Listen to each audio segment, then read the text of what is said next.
नमस्कार दोस्तों, मेरे यानी डॉक्टर मुक्ता टंडन के यूट्यूब चैनल साहित्य आकाशत में आपका स्वागत है। इस चैनल पर आपको हिंदी साहित्य से जुड़ी समस्त जानकारी देने का मेरा प्रयास रहेगा। चैनल को सब्सक्राइब करें, बेल आइकन पर क्लिक करें ताकि समय समय पर अपलोडेड वीडियो की आपको जानकारी मिलती रहेगी। हिंदी साहित्य इतिहास के अंतर्गत आज हम बात करेंगे आदिकाल की एक प्रख्यात परंपरा रासो काव्य परंपरा की। रास या रासक एक प्राचीन काव्य रूप है। देश के विभिन्न भागों में रास धार्मिक या लोक नृत्य के रूप में प्रचलित रहा है।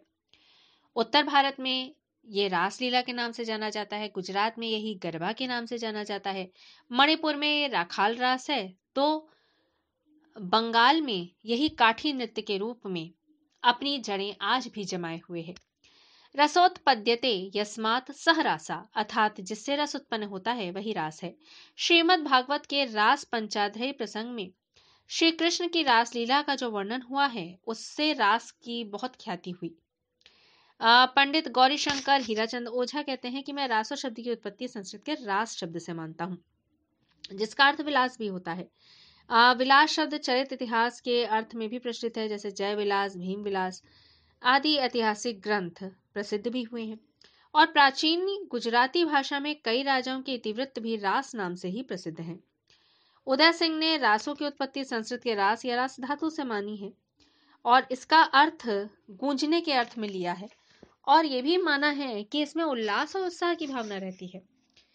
ये उत्साह से युक्त नृत्य होते हैं जो वीर भावों को भी भरने का कार्य करते हैं। लेकिन यह तर्क सर्वमान्य नहीं हो सका, क्योंकि रासो ग्रंथ कई श्रृंगारिक हैं जैसे संदेश रासक, तो कई रोमांचक है जैसे मृगावती रास, और कई धार्मिक उपदेशों से युक्त है जैसे उपदेश रसायन रास। वहीं डॉक्टर माता प्रसाद गुप्त और विपिन बिहारी त्रिवेदी ने रास को एक छंद के रूप में लेकर इस छंद से ही रासों की उत्पत्ति मानी है। अब अगर हम रासो शब्द की उत्पत्ति के मायने देखें तो पहला जो बिंदु है वो है रासक शब्द से उत्पत्ति है। जय प्रसाद द्विवेदी मानते हैं कि रासक शब्द से ही रास की उत्पत्ति हुई है। पृथ्वीराज रासो चरित्र काव्य है, पर वो रासो रासक काव्य भी है। पंडित विश्वनाथ प्रसाद मिश्र ने रासक काव्य से रासों की उत्पत्ति स्वीकार की है।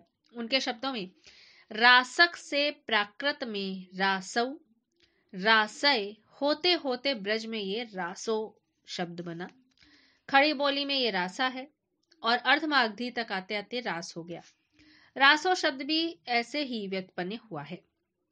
अपभ्रंश से में अकारांत पुल्लिंग शब्दों से प्रथमा एक वचन का रूप उकारांत होता है, तो रासक से रासकु, फिर रासौ, फिर रासो हो गया।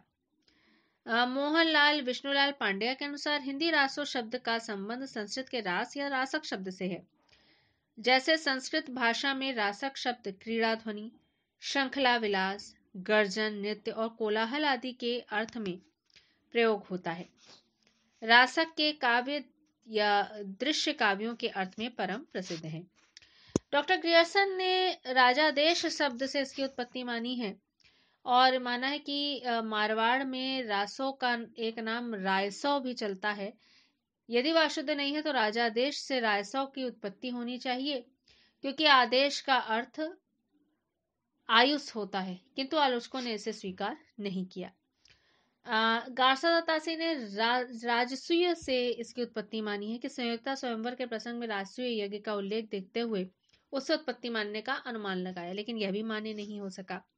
राम नारायण और काशी प्रसाद जायसवाल ने इसकी उत्पत्ति रहस्य से मानी है, लेकिन इसमें रहस्यवादी कोई बात देखने को नहीं मिलती, इसी कारण यह भी मान्य नहीं हो सका। आचार्य रामचंद्र शुक्ल ने रासायन से मानी है उत्पत्ति, और इस तरह संकेत भी किया है कि ये ग्रंथ रासो कहलाते हैं।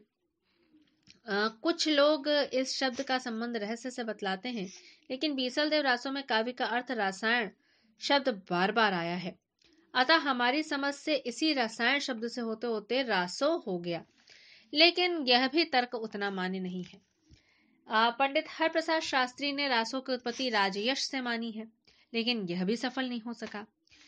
इस पर तमाम विद्वानों ने अपने अपने विचार व्यक्त किए हैं।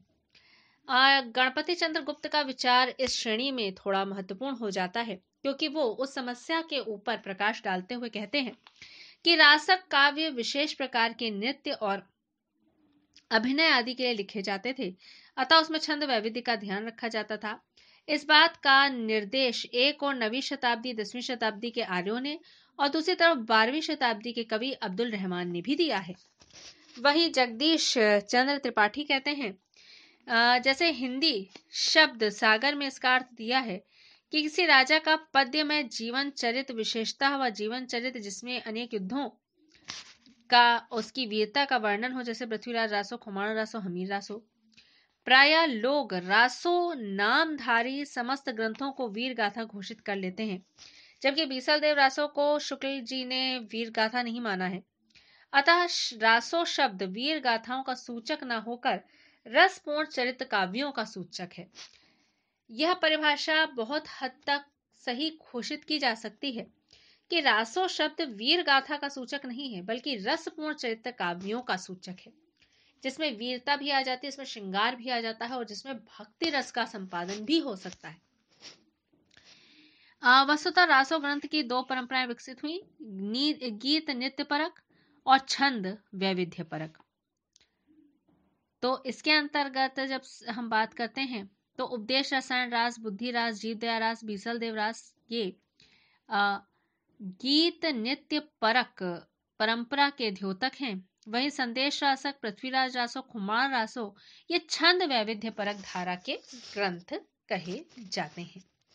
तो ये थी रासो काव्य परंपरा की एक छोटी सी झलकी जो आपने देखी। इससे जुड़े हुए अन्य तथ्य हम अपने अगले वीडियो में जारी करेंगे। तब तक के लिए नमस्कार।